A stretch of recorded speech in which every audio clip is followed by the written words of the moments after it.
is House Corrections and Institutions Committee. It is Wednesday, April 2nd. Thank God we got through April Fool's Day. We're still standing. Thank you very much, Connor. It's the talk of the State House right now. So we are going to be spending some time here talking about the victim notification system. There's two systems in a way. There's the victim advocate system within our state's attorneys when it's going through the court system, and our victim advocates that are connected with our respective state's attorneys work with the victims while it's going through the courts. And then after a person is sentenced and they're in corrections, there's another victim notification system that DOC operates. So we're just trying to get our head around these two systems, how they both work, how they coordinate, how they don't coordinate, and also what happens. The victim is kind of in the middle here. And sometimes they get timely notification of changes in a person's incarcerated setting or sentence, and then sometimes they don't. So we've had Jennifer Pullman in before, so welcome back. Why don't you come on up? You can start us off, and we'll be taking testimony from quite a few folks for that, because we have folks from the Department of Corrections. We also have the victim advocate from Windsor County, as well as the network, Vermont Network Against Domestic and Sexual Violence. So welcome, Jennifer. Good morning. And by way of introduction, I'm Jennifer Pullman. I'm the Executive Director of the Vermont Center for Crime Victim Services. And I really want to thank this committee, you, Madam Chair, and to the three brave folks who volunteered, Rep. Sweeney, Rep. Winter, and Rep. Morrissey, to continue the conversation that we had the last time. So I really appreciate, again, making this space with busy committee time to have this focus, because I think we're at this point right now where we are starting to make some change. And I really continue to feel that legislative oversight and reporting is really critical to get us over the hump. With respect to your comments, Madam Chair, about thinking about this as two systems, in an ideal world, we would have a seamless system for victims across the board. And I really see this conversation as creating that opportunity to really, again, be really intentional about looking at folks' different roles with that have a similar end goal, and how can we be promoting that conversation? How can we be promoting this from the perspective of a victim? Because every time we make any change in this building, it makes it more complex for the victim survivor. And having folks who are, feeling supported, advocates who are feeling supported, who are resourced and who are in communication, can only make that obviously much better from the experience of a victim survivor. I did submit two documents on the committee page. One was an article that appeared in the Digger Vermont Business Magazine. I'm not quite sure how they picked that up, and CAX, among others. And it reflects some of the conversation that you've heard. I don't believe this committee's heard directly from a survivor, but I know Madam Chair has. And again, really want to keep the momentum going, and I'm hopeful that, again, we are in that place. The other document consists of just two minor suggestions in terms of moving this forward, and I want to speak to those. But as for an update on where things stand, the work group that you established under Act 159 last year, which was the miscellaneous corrections bill that was composed of the state's attorneys, victim advocates, the DOC advocates, survivors, and the center, has not yet to meet in a real earnest manner in terms of diving in, but we have a meeting in May. We've been in conversation. And again, I think that really looking forward to those pieces that we can continue to make stronger in terms of the relationships. I was invited to a meeting with the Department of Corrections and the Vine vendors, and that was very, very helpful. And I really appreciated that information. In fact, I was invited to do a personal drive-through tutorial of the system. But what I learned from that meeting, again, showed me that there is interest definitely in making this better, and that there is interest in, definitely coming to the table. One of the pieces that came up, and you'll see in my proposal, was around how do we make sure victims who want the information around earn time are getting that information. And as you may recall from our conversation, we talked about 28 VSA 818 as it currently exists, which speaks to earn time reduction of term. Specifically within that statute, currently there is an affirmative obligation on the department to provide notification to an offender no less than 90 days of the time off their minimum sentence that they have earned. And we spoke about that during the meeting as to whether or not we wanted to change that for victims of crime, because currently it relies on victims, or again, as a survivor termed it, a savvy victim, to go onto the internet and find that information. And it made sense, and this came up during joint justice oversight last fall. Why, if this information is being collected, why can't it just be provided to victims who want that? So we spoke about that, and the conversation, Director Pelkey will correct me if I'm wrong, was about whether we invest more money in additional automation, or we reflect some of what this committee mentioned in terms of keeping that personal connection. And Director Pelkey felt that, again, she'll correct me if I'm wrong, but that it was worth trying to just provide that information manually and just pick up the phone. And I know that was something that this committee felt was important. And the people that do this work are incredibly skilled, and they're incredibly passionate about what they do. And we want to keep building those connections, because there's no doubt, Director Pelkey and her staff are going to get that call from the victim anyway. So my understanding and the proposal before you reflects that there's a willingness for the department to try this and take this on.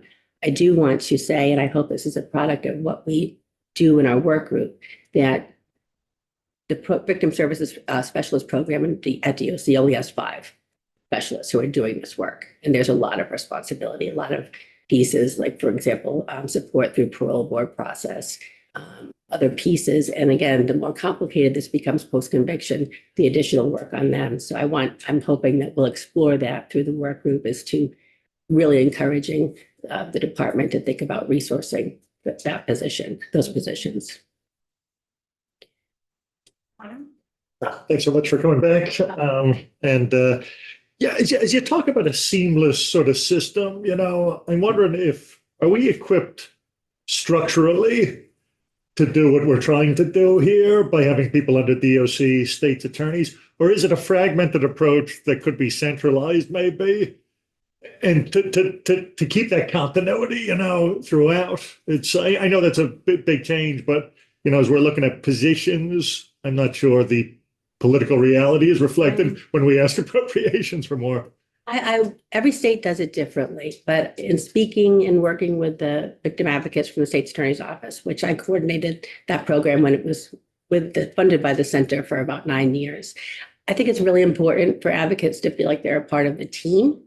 So kind of what I've heard from other states is when you have advocates that are working outside of the office, for example, prosecution, or, in this case, for corrections, that sometimes they're left out of those decisions and their voices aren't as heard as much in the process. So I think that it works. What I think that you'll hear from DOC and from the state's attorney's advocates is that there's not enough resources and not enough positions to be able to enable them to do the work in the way that they would like to do. So I think that that's more the issue when you have, as you've heard, victim advocates in the state's attorney's office who are carrying over 600 cases. And when you have, Meredith staff who has 5 people covering the entire state. I think those are real questions that, for me, are more important than thinking about redoing an entire structure, right? That answers your question. So may I ask the question a different way? Is there one system that tracks an individual that comes into the system from the beginning to the end, so that the status of that individual can be seen by all those who are involved with that process? Or are there individual systems and databases that need to be maintained and they don't talk to each other?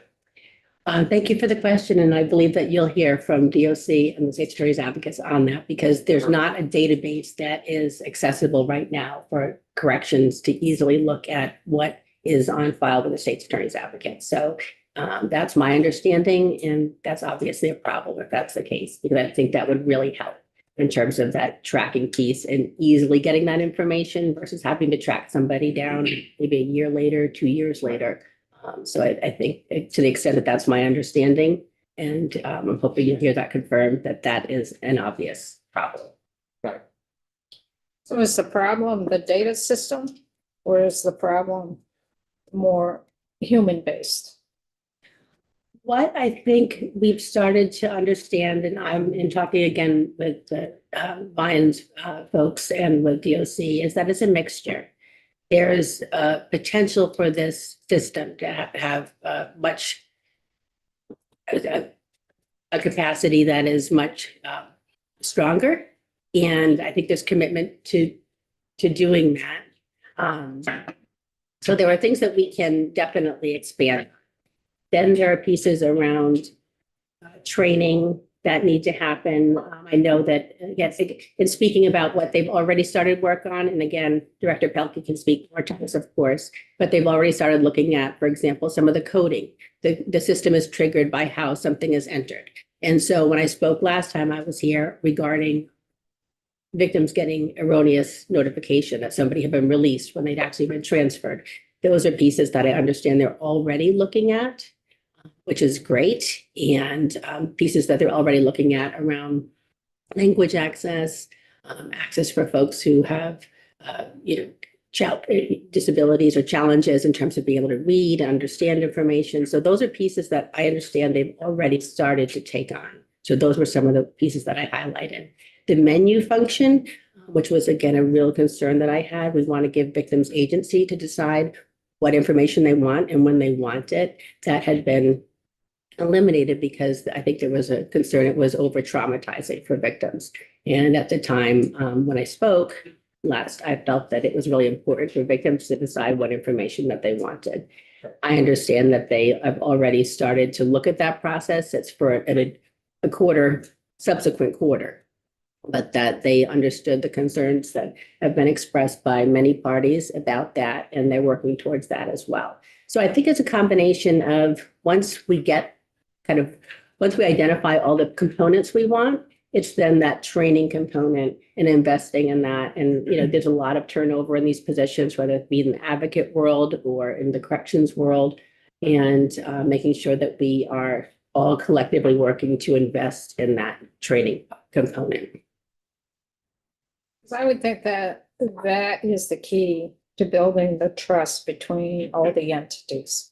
So I think right now there isn't much trust happening either from the victims end, or maybe from DOC's end, or maybe from the state's attorney's end, that there isn't that trust there because the system, maybe it's just as simple as the coding system needs to be updated and clarified. But it seems like there needs to be some background work down here to rebuild some trust. So that's what I'm picking up, that there isn't trust within some entities. That's where I really, again, appreciate so much the focus of this committee, last section on establishing this work group. And really, again, nobody wants additional reports. I understand that. But I think that I think it gives the advocates who want to see change support too, because the larger agencies are understanding that there's an obligation to answer to what you folks are looking for. And advocate voices sometimes are small, and giving support from the legislature to say, no, we really want this as a priority, I think is important. So when I spoke with my brave volunteers, they were interested in not just supporting a report back to Joint Justice Oversight, but also perhaps to a quarterly report during the off session to this committee and any other committees of jurisdiction. That's what your language down. Yes. And I don't know where we're at in the session right now in terms of if either of these proposals was acceptable in terms of finding a vehicle. But Mark, as you know, Chair Lalonde was on Joint Justice Oversight, and he was very interested in this issue and checked in with me to see where things were at. So if there was interest and there was not otherwise a vehicle here, I'd be happy to pursue that if that was the preference of the committee. Questions? Perhaps. We don't know if we have vehicles. We'd have to look at a Senate bill. It wouldn't, and maybe there would be a Senate bill in judiciary, that maybe we could do some work.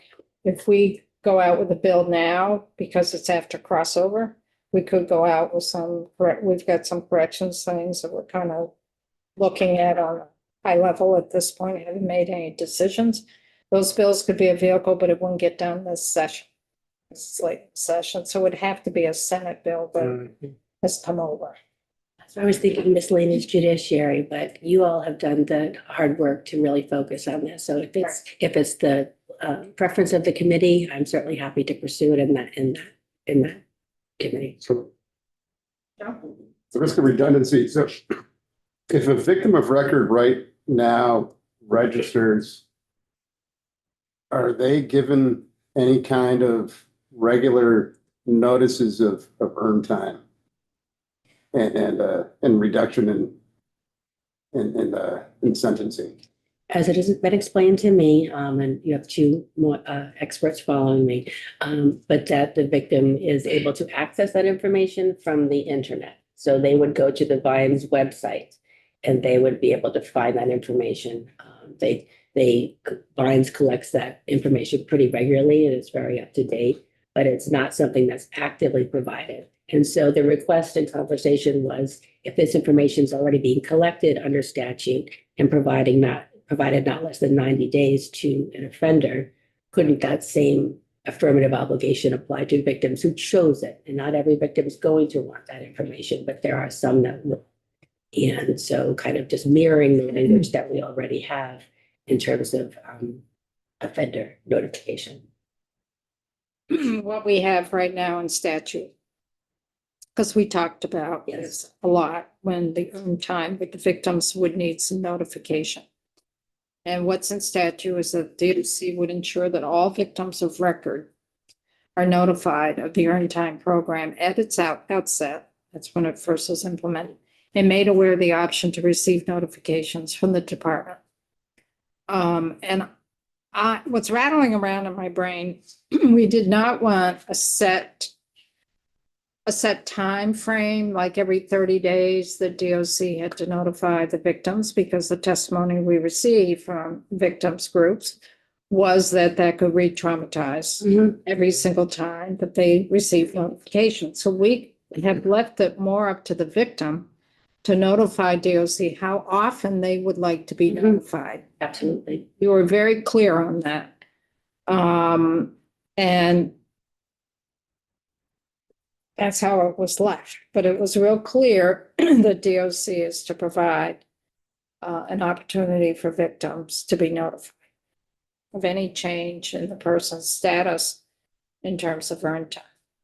And I don't know if there's other statutes within DOC that pertain to victim notification on other issues, but I know when we did earned time, and Mary and I are the only ones left when we did it, we were very, very clear. We took testimony from the advocates, and we were very clear how we structured the victim notification, because we didn't want to keep them out of the loop, but we didn't also want to continue to re-traumatize them. Absolutely. And then we left it up to the victim to make that determination, how often they wanted to be notified. And I know that that you both were very thoughtful about making sure that victim notification, as you understood it, was again in the hands of the victim and was actually working in the way that a victim survivor would choose. But what brings us back here today is just the realization that we do have a system that needs work. And we have people that are committed to making change. But currently what this body understood victim notification back several years ago was not actually the way that, from my recollection of the conversations, that it was working. But the commitment today that I hear from the folks that I work with is that we collectively agree on pieces that can be improved. And so it's just operationalizing those so that they're in existence to address current circumstances and any future circumstances that come down the road in terms of additional changes, reforms. And again, every time that something happens, it makes it more challenging for the advocates who have to explain the system to victims and for victim survivors when they hear it. So again, I think we're all at a point where we collectively can identify the pieces that can be changed and have that collective commitment to improving. A lot of those systems that need to be changed need to be done internally where you do not need legislative action. I do respectfully request that we consider amending 818. But otherwise, I think it's just getting people together and again, having this committee, the assembly holding folks accountable for getting the work done in a timely manner. So what you're recommending in statute changes is that it's highlighted in red and people, it's on our webpage. We also have the copies here. That whenever there's a reduction in the offender's term, the supervision, right now, that would be available to victims in terms of the changes in the scheduled release date. And you want to change that to an offender's minimum release date. How is that different in your mind? Well, what was more, I included the offenders minimum because Director Pelkey felt that would more clearly. I think what we wanted to avoid was getting into the proposed maximum date or the potential maximum date. So it was underscoring that, but it was what currently is in statute under sub D refers to just access. And the clause that we added or that the center proposed at the end would be that they were provided with timely notice. So it wasn't just access because currently they do have access if they were to go onto the internet and access the Vine site. But it was to provide this same kind of notice that is provided for offenders.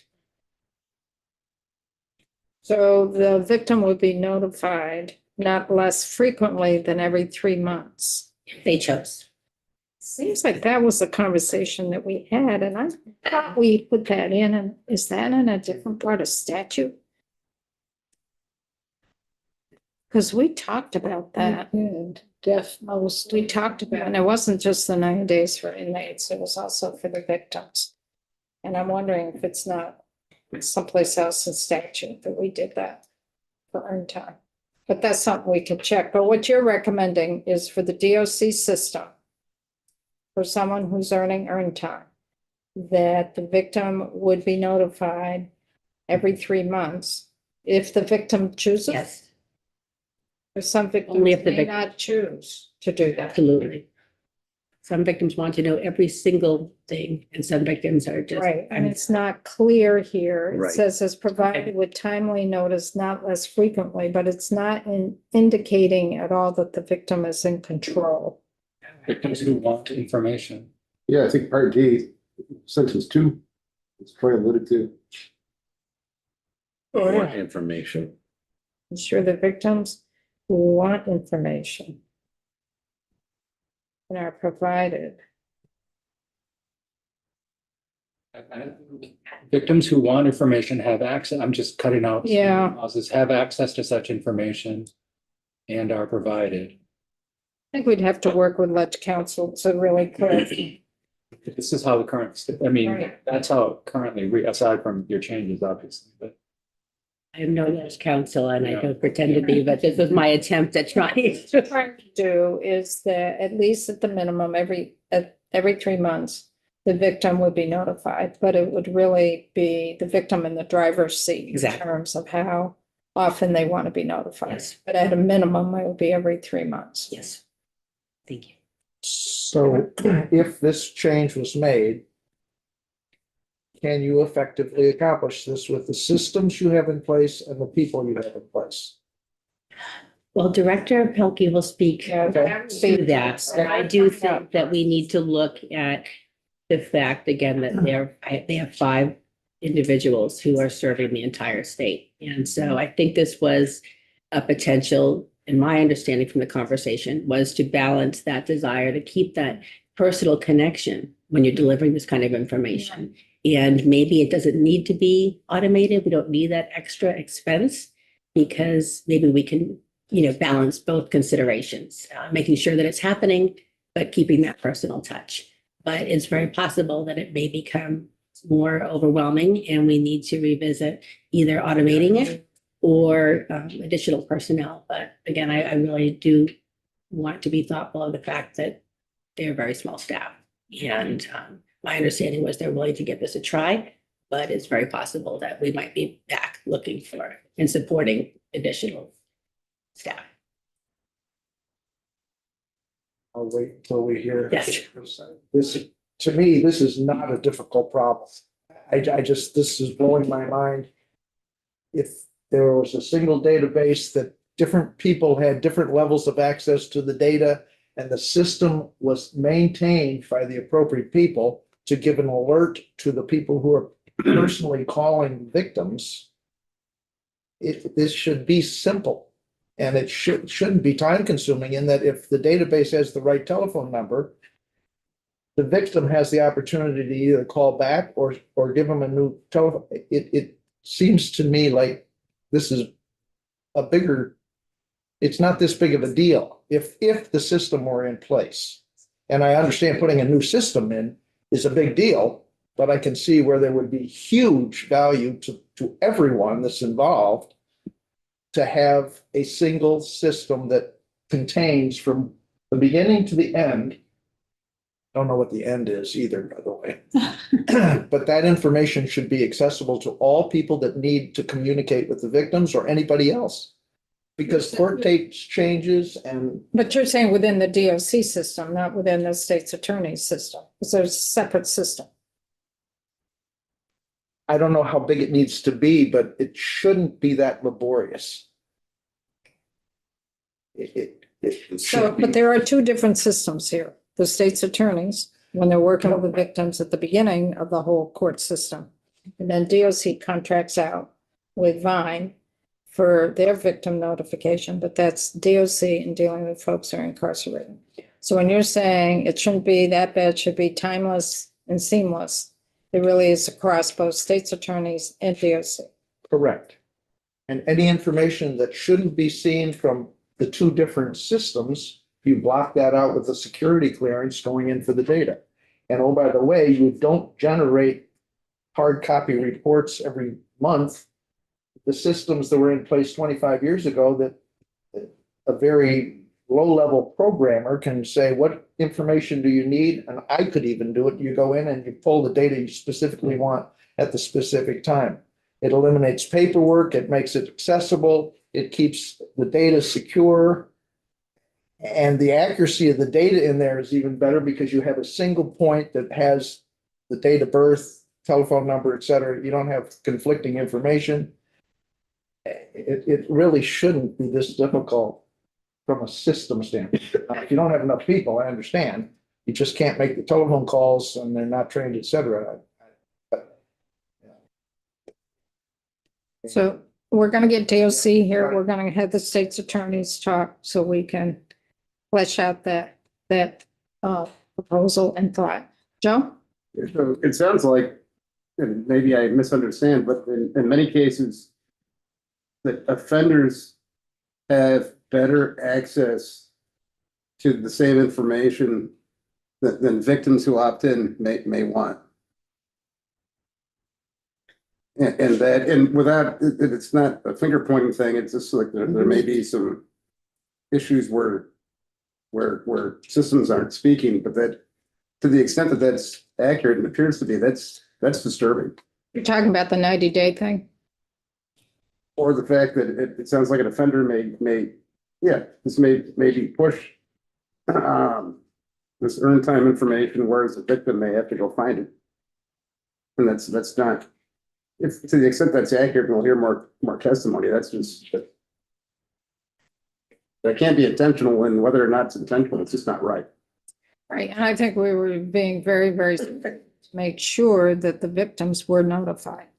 We were very clear about it. Absolutely. I still think there may be another place in statute that we have talked a little bit more in depth about the victim notification. And it's not just an errand time statute.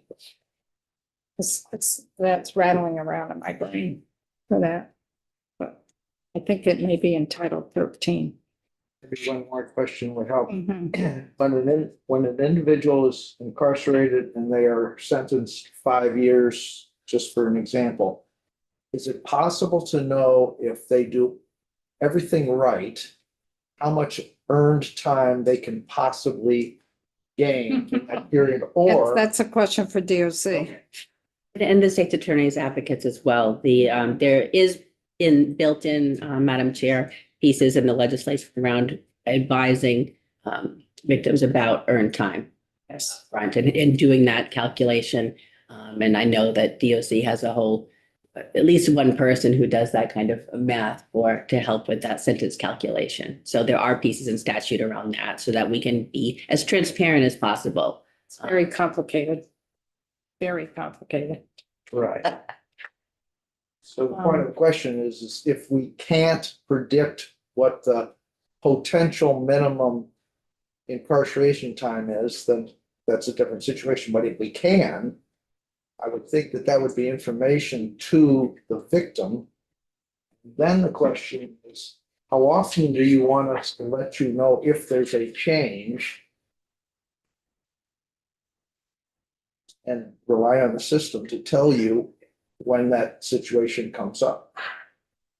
And that is part of the reason we ended up with sort of the earned time fix a few Right. years ago, which was actively, we held some crimes, I guess I would say harmless, because victims didn't know that information. But moving forward, the expectation is that victims will get that information and understand, yes, it's 10 years, but realistically, the person could be out in 7, for example. So that's a more transparent conversation that creates different expectations than what had happened before.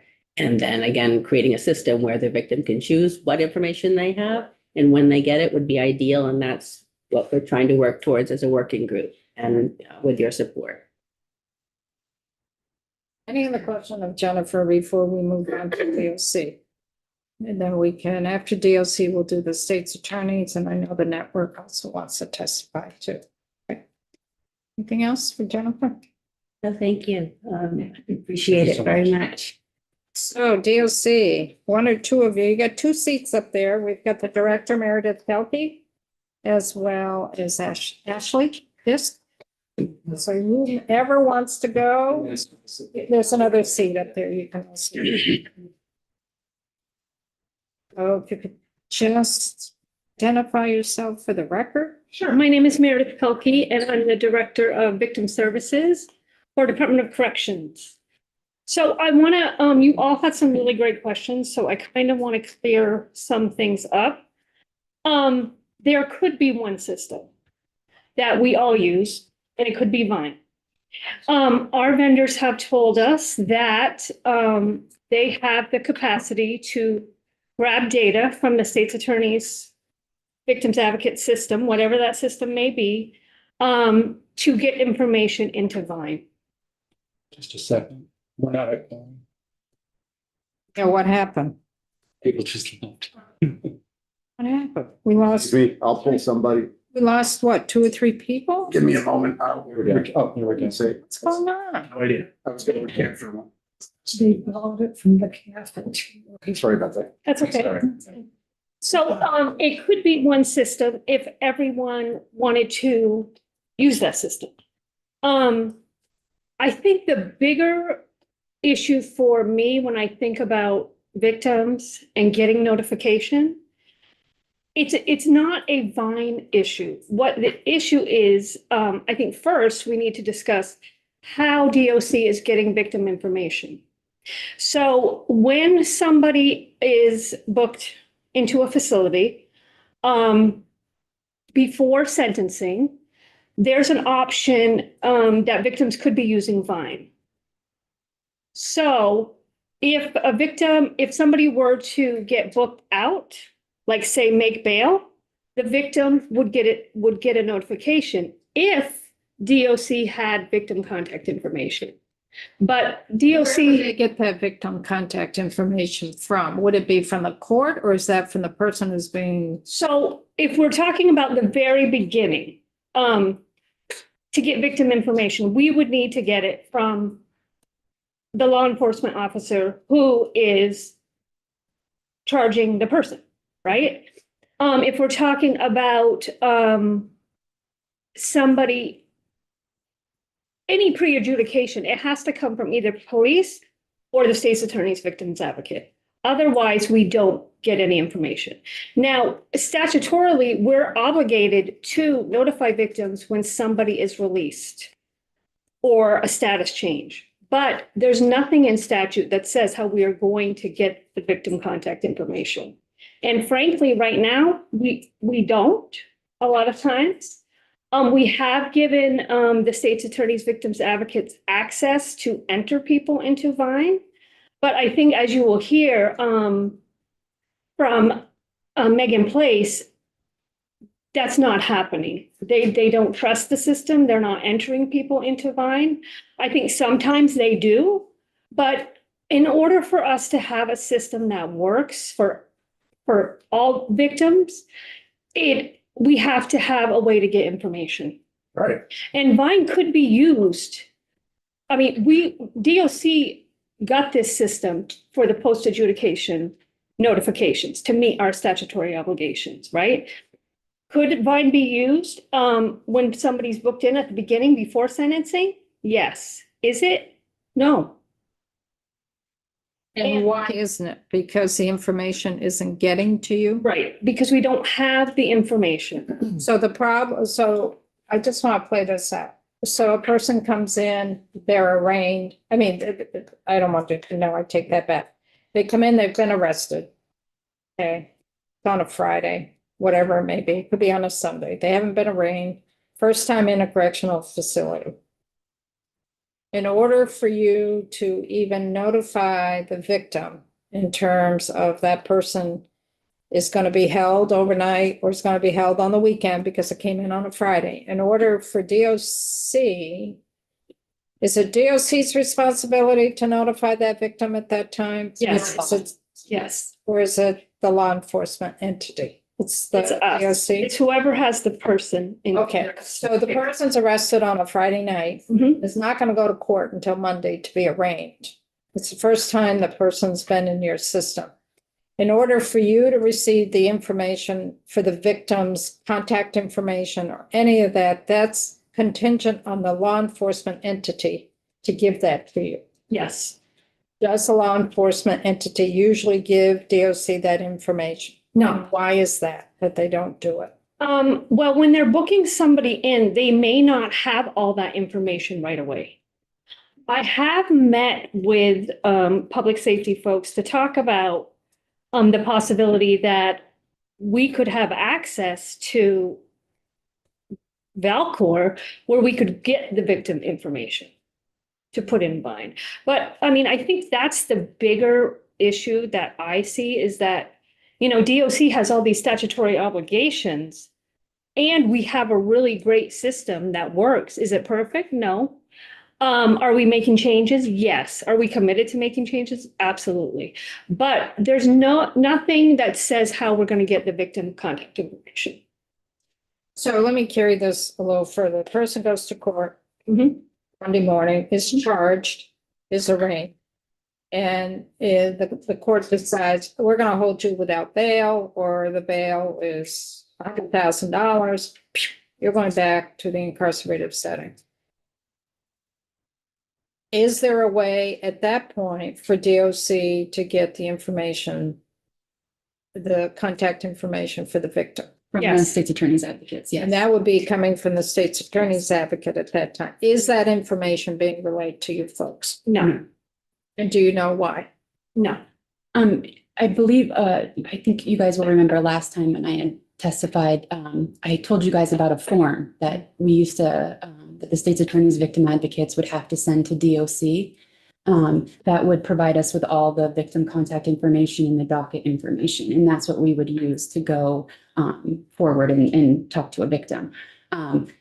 We stopped using that form when we got Vine because the intent was for the state's attorney's advocates to put that information in Vine instead of having to send a form.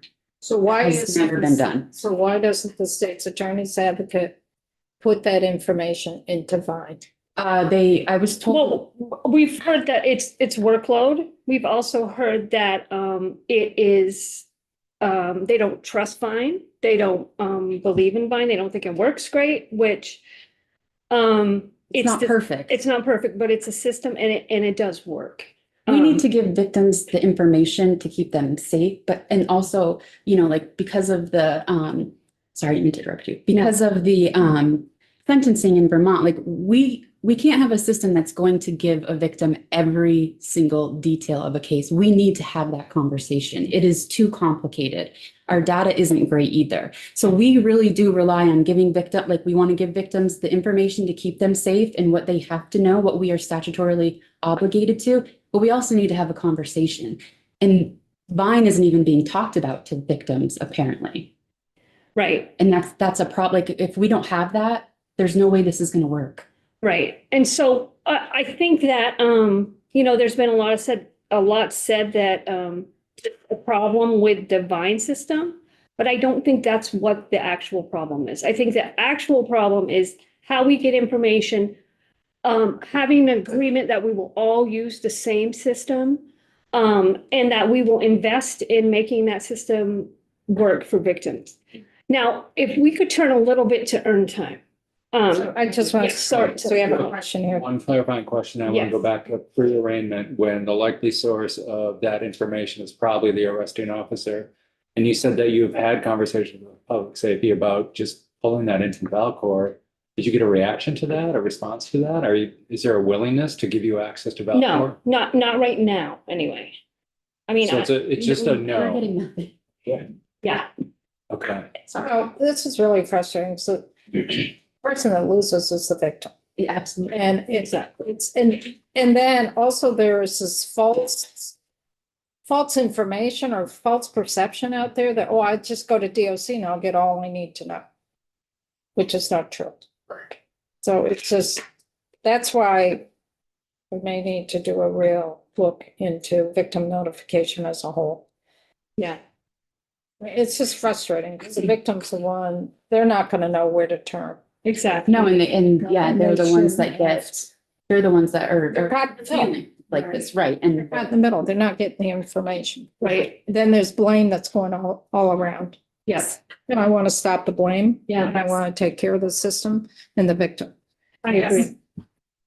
And if my wife was assaulted and the policeman catches the individual, her telephone number, her name would be in the record, but she would have the opportunity to say, and now my husband also wants to know if the individual is being released or whatever, but that's cumulative information that should be going in the Vine system, being updated by the person who gets the information and has authorization to update the database.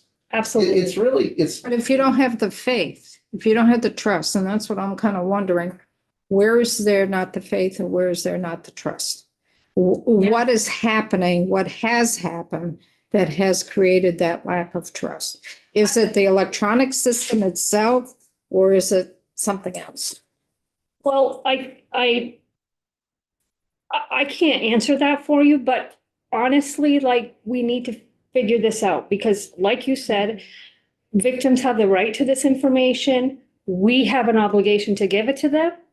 And we need to figure out how we're going to do that. But you can't give it to them if you're not getting that information. exactly. Exactly. And then DOC gets the blame. Yeah. And then there's a reason why that information isn't going to DOC, and that's what I'm trying to vet out. That's what we would like to That's know what we too. would want to And also, if it's a workload issue, I just want to let everyone know that we've offered to enter the information. Go back to the old way, get the form, send it to us, and we'll enter the information into Vine. So I just want you to know we've offered suggestions and solutions, and we're still willing to do that. And where have you offered that to? Is it law enforcement? Is it state's attorneys? Where, the courts? Where have you offered that? All of it. We've offered it to public safety, we've said if we can get the information, we can enter it. We've offered that to state's attorneys, victims advocates. If we can get the information, we'll enter it. So we want to be helpful because we do understand that their workload is huge. I've also offered to have a special caseload for those. I've never had somebody call and say that they want, they need the earned time. Let's talk about Oh. earned time. Yeah, the earned time up like every month.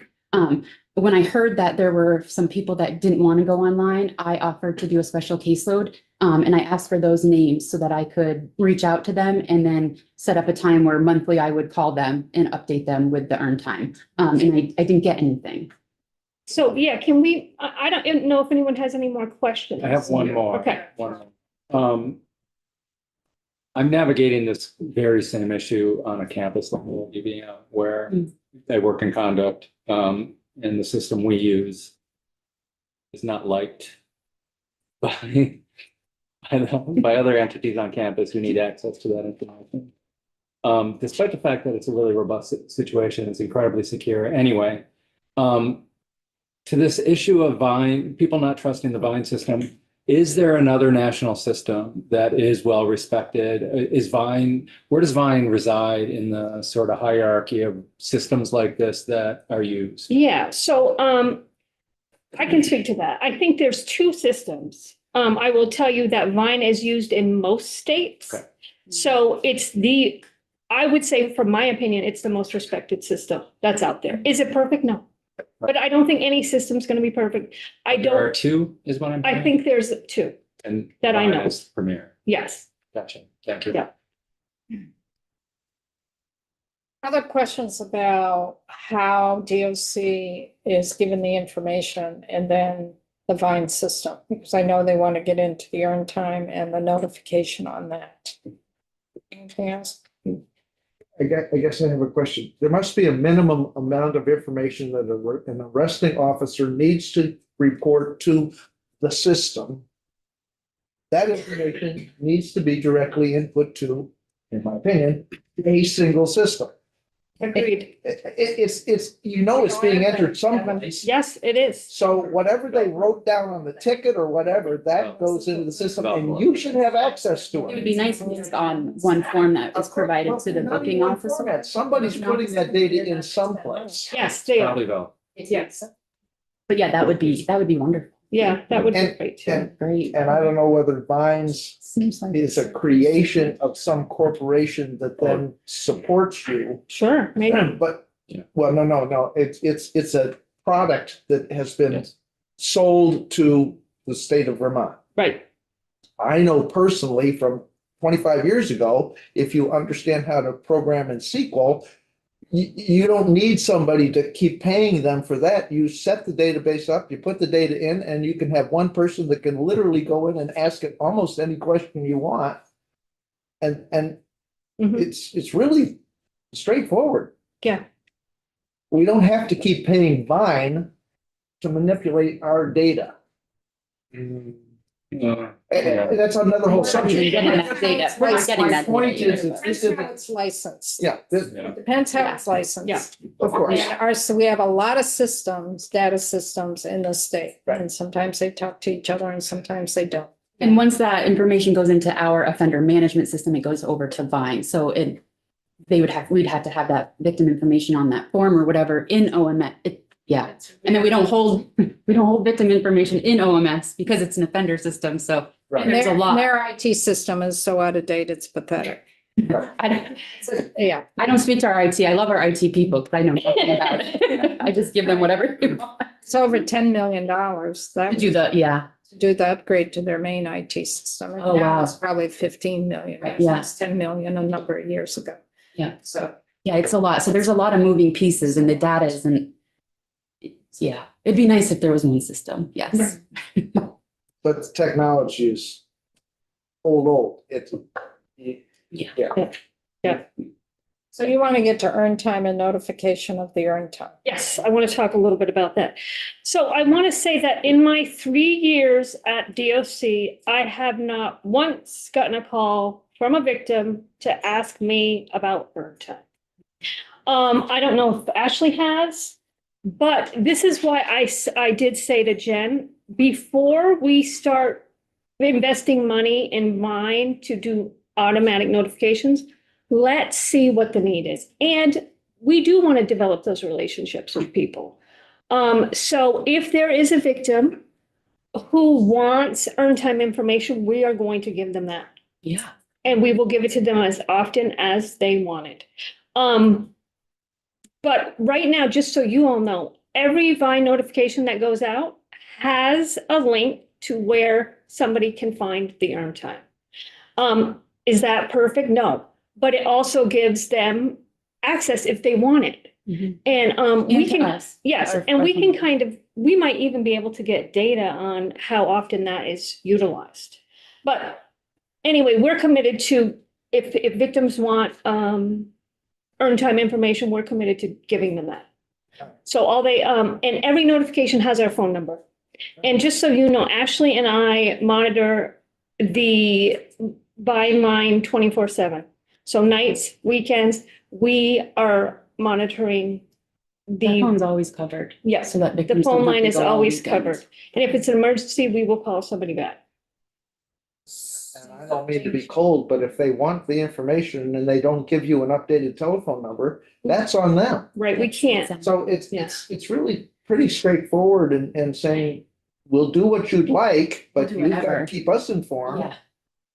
We'll absolutely do whatever we can to get victims the information they need. We need the contact information. So are there victims that have trouble accessing the electronic line? Well, what I will tell you is that more people have a telephone than, I mean, most people have a cell phone. Yeah. Vine has an app that you can be utilized, so So how does the victim know that there is an app? Does DOC let them know? we have we have brochures that we've given to law enforcement, that we've given to the state's attorneys, victims advocates, that tells exactly how somebody can sign up and use Vine. Are those materials being given? I don't know. I don't know. So how many? Do you ever get contacts from victims personally saying that they want information about the person who's incarcerated in terms of earned time or other items that would be applicable to notifying the victim? I think on the Vine line, we more get phone calls when there is a release, or somebody is transferred to court or a medical appointment, and they want to just make sure the person has not been released. So the Vine notification, what does the Vine notification say for those two scenarios? For the scenario that they've been released to court and that if you don't hear back from us by a certain time, that they have been released at court. Yeah. So, yeah, I think to your question, no, we mostly get calls. They want more information, like Right. details. So I got the court notification. Do you know what he's going to court for? Do you know if he's going to be held? And then when he's transferred back, can you give me any updates? Is there anything from the caseworker? And so in situations like that, we would go to the case notes and say, hey, this is what he went to court for. This is what we're looking at. So in order to even have the victim information, DOC is dependent on law enforcement giving you that information or the state's attorneys. Yes. And if they don't give you that information, there's no way Vine or DOC would even know who the victim or what the victim's wishes. What happens is we then get into release planning and we have to email people asking for any contact information. Email people who would. Email the state's attorney's advocates. The step is to look in Vine. If it's not in Vine, which 90% of the time it's not, we email the state's attorney's victim advocates where the crime happened and ask them for updated contact information. If they have it, they send it to us. But that's when you start doing release. That's when we're doing release planning on this end, when they've been incarcerated from this point. Yeah. That could be 10 years later. Yes. Yes, And, like and murder, like cases with 5 sentences, yeah. it could be the first time they're hearing from DOC. And that we don't want that to happen. We want to be able to get victim contact information early and tell them exactly what they can expect throughout the post adjudication process. So, and I know we have a state's attorney advocate, a victim's advocate in the state's attorney's office up on Zoom. But say there's that scenario, person's been in for 4 years, they're going to court. You don't have any information about victim contact or anything. They're going to court. Does the court or state's attorney's office, victim advocates notify the victim that the person is going to be coming out to go to court? Or do you not know? I don't know. I imagine they have a way to they notify victims of hearings because I think they're statutorily obligated to do.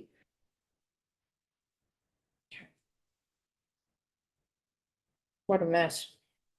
Thank you for So the, if you don't get the information, there's no way you can put it in Vine. And then the question is, I think for us as legislators and a committee, why isn't that information getting to you folks? What is the hangup? Is it just doesn't happen? Or is it there isn't faith in DOC? Is it there isn't faith in the Vine system? Is there a lack of trust? Is there, That's what Megan thinks. I know, hang on. I know. You it's know, probably all of that. I mean, we thought we were creating this group for everybody to work together, and then we find out that Vine isn't even being told to victims, and they're not even being referred to register. And so we have this group going, thinking we're gonna make these changes, and Vine's gonna be great for Vermont. And in the back, nobody's giving you, even telling victims about it. Yeah, So what is the point of the group if we're not gonna all work together for victims? Yeah. That's what it comes down to. Like, Yeah. this is about victims. They are the ones that are getting caught in the middle here. And it feels awful. It feels awful on this end. And I wish we had a system that was super specific, but that's just not how it works in Vermont.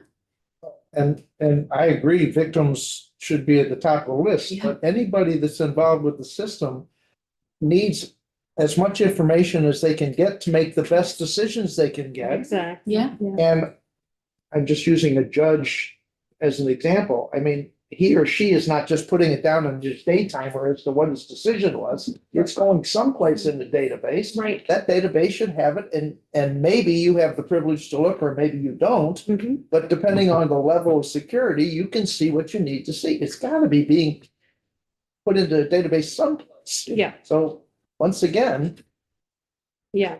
And I do think one issue that I want to point out is not every police department uses Velcor. So there's kind of that issue too. But Valcor and Vine talk to one another. They could. Yeah, right. Yes. any other questions before we move on to Megan Place, who is the victim advocate for Windsor County State's Attorney's Office? Anything else? just one more comment. You can have different databases, one for the police and one for the judicial system and one for victim advocates and it's simply programming that pulls this data from here, here. Well, if it was You only don't have to that. have all these different systems, you just need different databases. A lot of our systems don't talk to each I other. understand, But they could. They could if people were but willing. it's not even systems, it's various databases that you Yes. just pull the information you need for your particular function. Yeah. And it's no more work. It would probably reduce work, I imagine. It would probably reduce work, I imagine. Of course it would, because you wouldn't have to make phone calls to find out what you need to know. Exactly. People are very protective of their data. I know. That's what's going on. Right. Yes. So let's move on to Megan. You've kind of heard some of the gist of our discussions, and you're with the Victim Services. I'm sorry, I got the wrong. You are with the state's attorney, victim advocate in Windsor County. Good morning, everybody. Good Thank you so morning. much. And I'm really, really appreciative that we are all taking this time to finally be discussing how we can do better for crime victims in terms of how our systems communicate and operationalizing victim notification. I think that everybody here has sort of underscored that it is like a multifaceted issue, but in terms of it being helpful, let me just give a brief overview. The way that it works is law enforcement investigates, makes an arrest. If it's serious, they get incarcerated. there's a lot going on for law enforcement in those emergency situations, as I'm sure people can imagine. Meredith, Ashley, and I actually all met together with DPS to try to see if there was going to be a good way to hand off that, the very dangerous time for a victim, right? When somebody is taken into custody. We did hear that I think it would be difficult for, I mean, maybe on bookings end and also from a law enforcement perspective, because they actually might not have those details when they're dropping the person off at the facility. That is information that the state's attorney advocates get, Monday morning. And we, if we don't have that information, we reach out to law enforcement, we get it, we enter into our system. It's called Justware. It is different than Vine. And then at that point, the state's attorney's advocates really take the lead. I register for victims in Vine where people are incarcerated if they are too alarmed to get notification through Vine directly. Because as Ashley pointed out, a lot of the information about earn time and some other like sort of superfluous things that are not relative at that point in time are also included in that notification. So victims get really easily overwhelmed, especially when they're in like a state of trauma. So you'll find that the state's attorney advocates are usually trying to filter down that system and utilizing VANs or VineLink to do that, which is incredibly helpful. And then throughout the course of the case, advocates will do either, a notification by email, letter, text, whatever the preference is about all of the different phases, all of the things that are happening in the criminal case. And once we get to adjudication, if it is a case that is serious enough to have supervision for incarceration, that's when that information gets handed off to DOC to say. And just to be clear, I also worked for DOC for a couple of years, where this huge gap was really first identified to me. So in Windsor County, it had been our practice to email our local DOC folks, including, I had a lot of interactions with Ashley when I was previously in this role, sharing sort of victim information, but always our local agencies sending the victim contact information. I was pretty surprised when I transferred to DOC that none of that information was put anywhere. It wasn't put in Vine. It wasn't put, I thought that, I didn't know if they had an internal system, but it wasn't stored there either. So there really wasn't like a systemizing. And then I also realized that victim services there is such limited capacity. There's 5 of them now. I think there was 4 of us when I first started. And that we have POs and COs and other staff doing these kind of notification, or trying to do these notification with what they would call victims of record, which I came to learn would be victims that were in Vine. Being on the state's attorney's side before transferring, I quickly realized that there was no, how were victims getting in Vine other than state's attorney's offices do provide them the handout at disposition about what VineLink is. But, and I know it does sound simple, but it's a lot of information to take in. And we also give them contact information for the Department of Corrections. But again, they've just gone through sometimes a 2-year process. It's really not the most trauma-informed practice. And at that time, they might not really know what they want for notification down the road. So I think that Meredith pretty accurately identified, and Ashley too highlighted that it really is, and I think the goal of this working group is to systematize how we do that handoff of information. I think that the desire would be for state's attorney advocates to enter into Vine, and it is a workload issue. I think I carry around 600 cases here. When I was at DOC, I had around 50 something, maybe 70. So it's a vast difference in terms of just case managing. We also have we have more staff than they have. So it just is logistically difficult to determine. And I think on both sides, there was sort of this who's going to do this? I'm excited to hear that they will enter information that we send to them. And for our local region, we do that. We do send all of that information. And I do register victims all the time with the caveat that the notifications they will get might be incorrect. They might include information that's superfluous or irrelevant. And also, there's no way for them to customize it, as Jen pointed out in the beginning. So they're getting notification every single time that person is moved within DOC, and that can be really triggering. And so I think some of the hesitation highlighted in the Digger article, which again, the framing of that I won't speak to. It was a little bit more, I think the things that were highlighted were pretty aggressive in nature, but I think that there is a sense that of distrust in how the notifications are going to go out to victims. And what happens is because state's attorney advocates have established such a long relationship with victims and they're the only person they know to reach out to, that ends up being another thing on our plate is post adjudication victims, because we're the last point of contact, them reaching out to us to say like, hey, you know, what's happening? This is messed up. And us trying to figure out what's going on in another system. So, sorry, railroad. So I am happy that, and I think that we're doing this work. I mean, I guess there's a lot of unanswered questions, and I feel like previously there was not really a lot of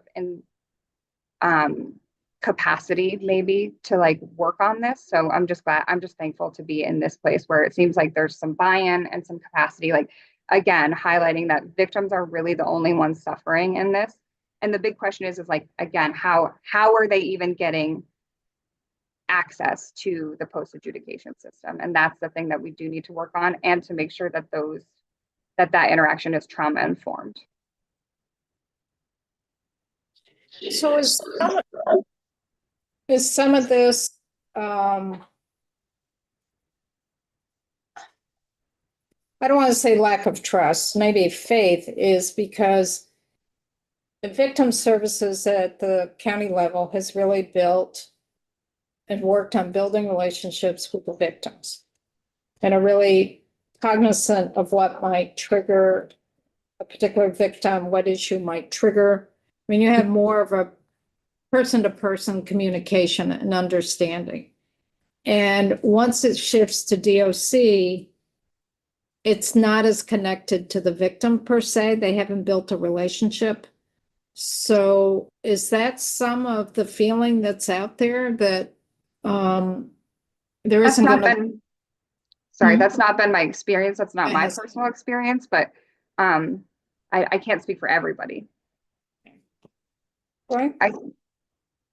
Can I get a little more information on the protocol by which information gets added into Justware? And then do we know if Justware and Vine can communicate? Like, is there a process by which that information, or a select amount of that information, can automatically just go to Vine? I think everybody in this room would probably love that if the system's communicated. Allegedly, maybe there is. We're switching at SAS. We're currently switching to a new system as we all update systems, and many systems of the past have been alleged to communicate with the court system and Valcor, so information automatically comes to us. I have not yet seen that come to fruition, but one of the things that the working group, you know, identified in just early email conversations was like, wouldn't it be nice if that information could be automatically pulled? But I think what I heard when I was manually sending over data, which I still do to this day, and I entered it when I was with DOC, is that there is not capacity for that on either side. And there really isn't. You just have to, you know, you do have some people who are willing to go the extra mile and just like, this has to be done. Not capacity being staff, people. Right, like you're working System. overtime you don't get paid for here. Right. Let me just clarify, you're leaving Justware and you're switching to new software? Yes. And when is that happening? We're currently in the process, so I mean, optimistically within the next couple of years, I'd say. Next year or two. Can you publicly state what software you're switching to? I literally just joined, so my first meeting I'm Okay. missing right now.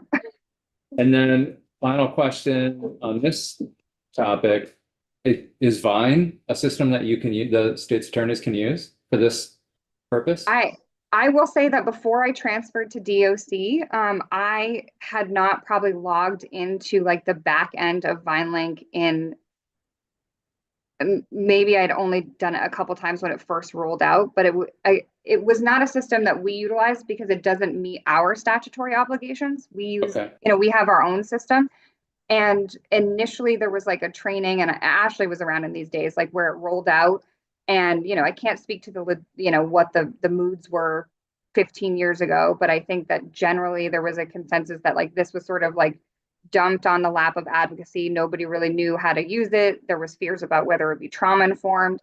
And then I recall there being this incident around 4th of July, maybe a year or two after Vine rolled out, where there was some sort of glitch and they accidentally notified everyone on a holiday weekend that their offender had been released with no one answering the phones, no callbacks.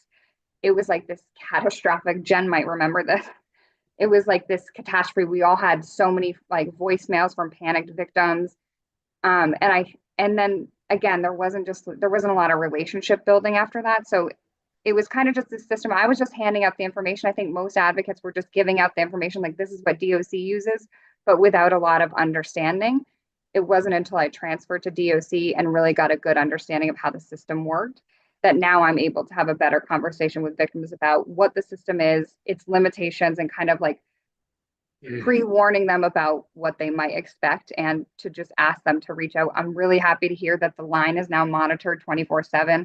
That was not the case when I was at DOC. It was, something we responded to during business hours, but I think it's helpful to know that. It gives me a lot of comfort. Are we still sending automated messages out to victims? Who? DOC? Anybody? Maybe DOC. Vine, yes, Vine does. The state's attorney's offices do not use automated notifications. No, we do notifications. We either write letters, send emails, text messages, or phone calls. It's Vine and DOC that sends the letter. Sean, Like, just out of curiosity, how many of those go out a day? Like notices to victims on the front end? Sure. It depends. The court does stuff in batches. So like kind of like DOC relies on us, like we have to proactively reach out and get the information as well. And I think the way the statute's worded is that it's like the agency last having that information is who the person obligated to do the notification needs to connect to get that information. So I always did have a sense that it was like, if it's not in there, it's not our problem. And that is problematic to me. Again, because victims really are navigating a system that they don't understand. And I think even among the various types of advocates, there's not a great understanding of how everyone else's system works, which is why I hope this working group is going to like help build some understanding, because I think a foundational understanding is the way that we kind of get forward with it. so how often is the working group meeting? We have not met yet. I understand our first meeting is the 2nd of May. I was not available for that date, but I've rearranged my schedule so that I can be. This is like one of the issues for me that is the most important and solvable. So if there's buy-in, I'm here.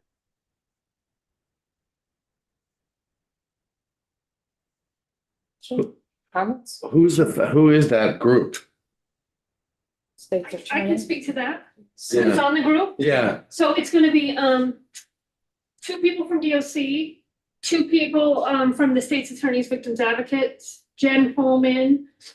We have 2 victims who are gonna be on it. We have DCF, their domestic violence unit.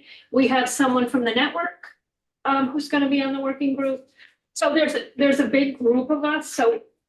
Law enforcement, is there a way to have law enforcement? Because that's I would where, love to do that. that's where the initial Yeah, information comes from, is law enforcement. yeah, maybe Jen knows somebody we could, yeah, that would be great. And do you have somebody like in the room with that real like technical expertise, when we're talking about systems talking to each other, somebody who can speak that kind of language? I think we want to bring in our vendors, and our IT people eventually, but I think first we should talk about, what our goals are and what, yeah. Yes, I hope that. Should one of us be there? No. Okay.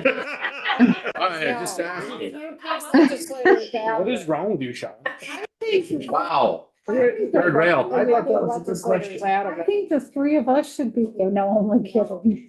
legislators out of it. But what I'm kind of wondering, so that this doesn't lose momentum, and that we know that there's the legislative branch is looking over your shoulder. I'm just wondering if there could be reports to Joint Justice Committee off session. I just don't know how quite to get that, because you're not gonna put that in a bill, the language. Who is organizing? Is there a key person that's organizing the working group? I took that on because nobody else was yet. So I'm happy to report. I'm wondering if what we could do is the committee could send a letter to you folks, to DOC, indicating that we would recommend that the Joint Justice Oversight Committee get updates. Yeah. Like September, their fall meeting, see where things are at. Yeah, Megan, would I be putting you on the spot to ask you, do you have an idea how much this new system is gonna be costing you? Oh, I have absolutely no idea. it will be a few millions. I'm sure it will be expensive like all the other systems. And yeah, I mean, in theory, wouldn't it be great if it were that simple and then we would all have really easy jobs or much easier jobs? But yeah, I'm not going to hold my breath after 17 years in state government that our systems they keep telling me and promising me our systems are going to talk. And I think everybody would love that, but it has not yet happened. Do you have an IT person that would be your go-to? Is that, would we be open to talking to that kind of a person? What was that James was saying? Megan's IT person that is gonna be project manager for this new system. Good, but I don't know, it might be worth it just for a couple of committee members to talk to them instead of a full committee. I'd vouch. Want the three of us to. You could do that. Yeah, I would do it with us. Why don't you follow up with We Maggie, want get to make some sure this. works contact information. finally. If you're willing, Sean and I would love to speak to your Mary IT guru. Mary as well. Mary, Oh. don't be. Cut Mary, off Mary, I wouldn't want to leave you out. But I've Mary. been along this ride with this issue for quite some time. Megan, would you be open to that for them to contact you and? Yeah, feel free to contact me. And I mean, obviously I can't speak for, our people. And Right. as I said, I literally am missing the first meeting of this committee who has been meeting for some time. I just joined late in the game, but I'm happy to reach out and see. And I think that when Tim Lueders Dumont came and testified in front of this committee originally, Alice, I don't think that you were there for that, but he did mention that we are building out a system, and this is one of the questions, right? It always is the question is, can it talk to the court system? Can it talk to law enforcement system? Because just the same way that DOC is expressing frustration with like not getting the information. I mean, at the state's attorney's phase, we also have to get that information, and we also have to provide that information to lots of other entities. So the frustration is certainly not lost on us, especially when it's like everything is so taxed in terms of the time and bandwidth we all have. And when there's a conflict in data, you can find the errors, which is really helpful. It would be really helpful. And I mean, another thing that I think Meredith did it and Ashley did a good job highlighting is that like sometimes the first time they're reaching out is 10 years post adjudication. And that was one of my biggest like flags while I was with DOC is like, if there's a way, and I would love to see more staffing for them, so that there is a way for there to be a warm handoff so that we don't track once it's closed, like nobody's tracking where the victim is, how they're moving. And as Jen pointed out, like, what do you do? Go online to update your information proactively as a victim. Yeah, it's just not a realistic way to expect people to track information, especially people who are not that tech savvy. So I think if they have like a access point at disposition of like a human being, like this is who you could reach out, that I think that alone would go a very long way in ensuring that they know what's going on post adjudication. Do you have any idea how many offenders are in these databases? In 100,000? what? Vine? Yeah, fine. I would pivot to Ashley for that. I think we have like 5,000 offenders in Vermont. I think we've got 15 incarcerated. Right, maybe. it's tiny. Yeah, and they're all inbox. We're not talking a lot of data. But again, it's not just incarcerated people, it's also people on supervision. I just want to highlight that Oh, there's yeah, other yeah. forms. That's About 8,000. We got around 9,000. Really? We have around 8,000 total. Incarcerated now 6. I thought we knew that was, There's about 4,500 people on supervision total. Right, but in terms of also incarcerated folks. Then that would add another There's- 1,400. Yeah, so you're about 6,000-7,000. But even if you looked over a 20-year period, that's still a small database. Yeah. It's Mhm. relatively small compared to.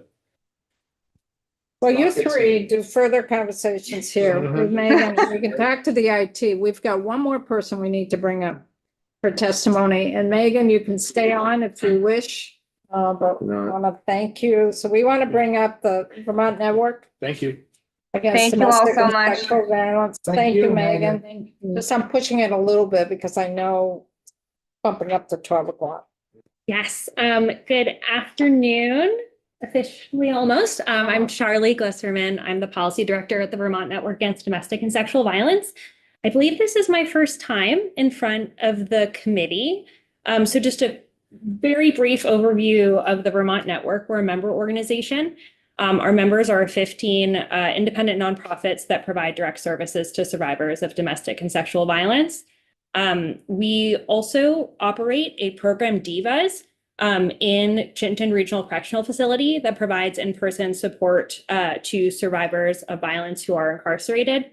A recent survey of incarcerated individuals at CRCF noted that 97% of those folks have experienced domestic or sexual violence in their lifetime.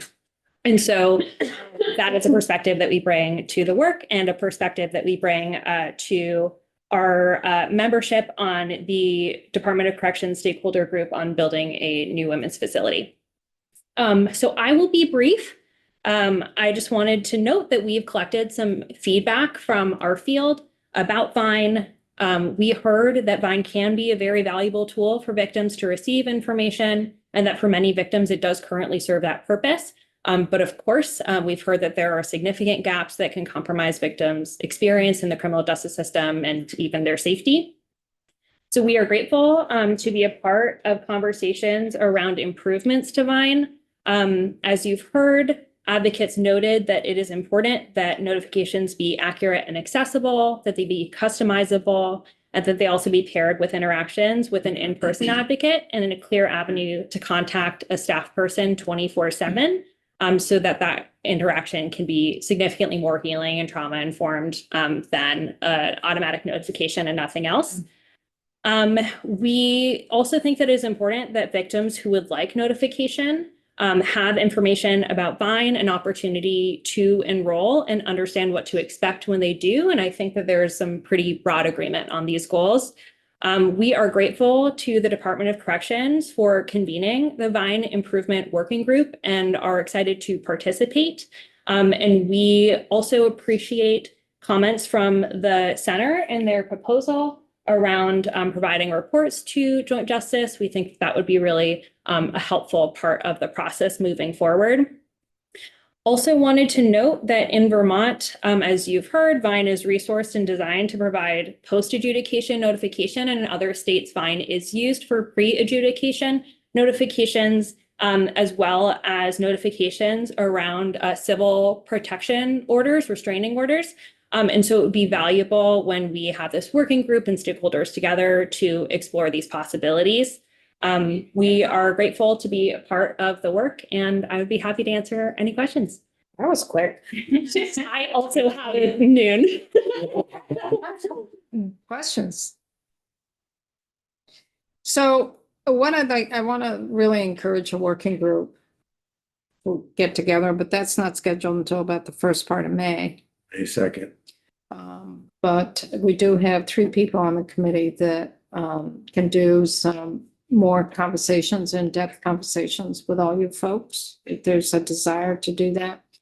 I know it may be simple to think you can all do one electronic system. And been around state government for a while, it's not that simple for a variety of reasons. But maybe in this particular situation, something to get resolved, could be MOUs that could be developed or something. And I think you also need to bring law enforcement to the table. I think that's a key piece there. We've got to make this work. We got to make it work. Other questions? Thoughts? Thank you for the committee's attention. Thank you. Really appreciate it. Thanks, Charlie. Thanks, Charlie. So we are done for the morning this afternoon. We're on the floor at 1 o'clock. And then we're also going to do the tour of the Capitol complex. Those are the buildings that were impacted by the 23 flood. Hopefully it's a nice day out there and sun's out. nice. Maybe it's a little warmer than it was this morning or yesterday. It's 33. Warms right Right. The sun feels good. So after the floor, why don't you come back to the committee and then we'll go from there. Because the floor is supposed to be, It'll be clear. Floor's not, we don't have much floor for the next. meeting. but you never know. Thank you, Megan. Thanks so much. Thank you. Let's go out, you too. Thank you all so much. Enjoy the sunshine. Yes.